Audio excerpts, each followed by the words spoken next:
Aquí hay una pregunta específica sobre las propiedades de proceso. Estas propiedades de proceso son unas propiedades nuevas que aparecen específicamente para los polímeros, porque nosotros los procesos de polímeros generalmente tenemos procesos de manufactura diferentes como la extrusión. Bueno, la extrusión también la tenemos en los metales, la inyección, esa sí no la tenemos en los metales, el inflado, etcétera. Entonces, ellos tienen unas temperaturas que yo tengo que tener en cuenta, unas propiedades realmente que yo tengo que tener en cuenta en el momento del procesamiento de los polímeros.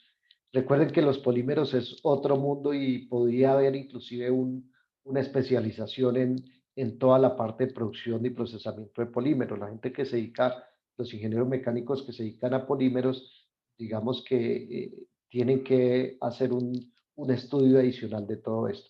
Allí seguramente van a aparecer estas propiedades de proceso y entonces aquí hay cuatro que me da el polímero y con esto yo lo que hago es controlo el proceso eh, en que estoy haciendo. Entonces fíjese que aquí aparecen cuatro propiedades. La primera es lineal mode shrinkage, que es como el porcentaje en que una lámina se me va a pandear. Entonces lo que me dice aquí es que esto tengo entre 1,5 y 5%. Hasta aparece el melt temperature, que es la temperatura de moldeo, es decir, la temperatura a la cual yo tengo que tener el polímero para el proceso. Entonces, fíjese que aquí dice 121 y 232 grados centígrados.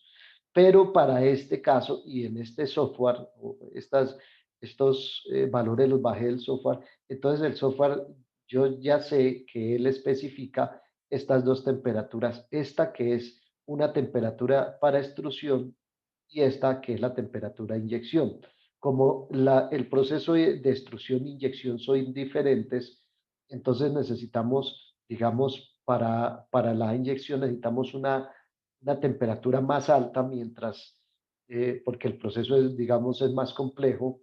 eh, el, el material tiene que pasar eh, por una boquilla y entrar a un molde y copiar todo el molde, distribuirse en el molde. Entonces, allí yo tengo que tener, digamos, esta temperatura para preveyendo todo el enfriamiento que tiene ese material mientras está entrando al molde y de tal forma que yo tenga digamos, que le dé el tiempo y la temperatura suficiente para que el material se me cristalice. O sea, bueno, este sería un semicristalino, ¿no?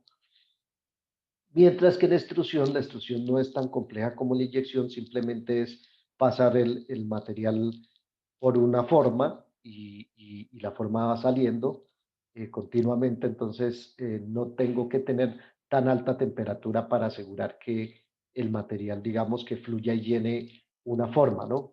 Entonces por eso aquí la temperatura digamos, de melt, como de fusión, está bastante diferente porque, vuelvo y repito, inyección, extrusión.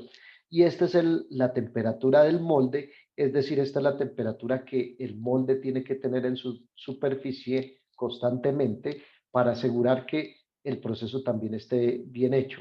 Entonces, fíjese que si yo estoy en extrusión, debo tener sobre el molde 30 grados y si estoy en inyección sobre el molde 50 grados. ¿Qué quiere decir que yo tenga que tener esta temperatura? Quiere decir que el molde debe tener sistemas de calentamiento interno. Generalmente los moldes tienen los dos sistemas, el de calentamiento y el de enfriamiento.